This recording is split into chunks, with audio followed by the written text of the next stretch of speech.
ഗസയിൽ സ്കൂൾ കെട്ടിടത്തിന് നേരെ ഇസ്രയേൽ നടത്തിയ വ്യോമാക്രമണത്തിൽ 100-ൽ പരം പേർ കൊല്ലപ്പെട്ടു.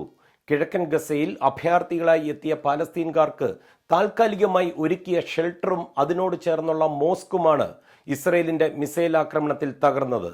അൽതാബി കോമ്പൗണ്ടിൽ സന്ധ്യാപ്രാർത്ഥന നടത്തിയവർക്ക് നേരെയാണ് ഈ വ്യോമാക്രമണം നടന്നതെന്നാണ് ഗസ സിവിൽ ഡിഫൻസ് പറയുന്നത്. ആക്രമണം നടത്തിയതായി ഇസ്രയേൽ സ്ഥിരീകരിച്ചിട്ടുമുണ്ട്. ഹമാസ് ഈ കെട്ടിടങ്ങളിൽ ഉണ്ടായിരുന്നുവെന്നാണ് ഇതിനായി ഇസ്രയേൽ പറയുന്ന ന്യായം.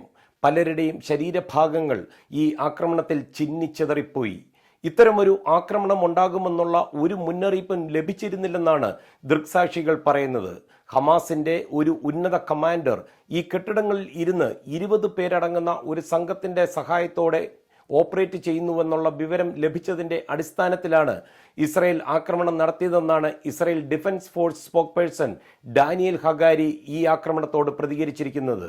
വിഷയത്തിൽ അമേരിക്കയുടെ പ്രതികരണവും വന്നിട്ടുണ്ട്. അഗാധമായ ആശങ്കയുണ്ടെന്നാണ് ഇസ്രയേലിന്റെ ഈ വ്യോമാക്രമണത്തോട് വൈറ്റ് ഹൗസ് പ്രതികരിച്ചത്.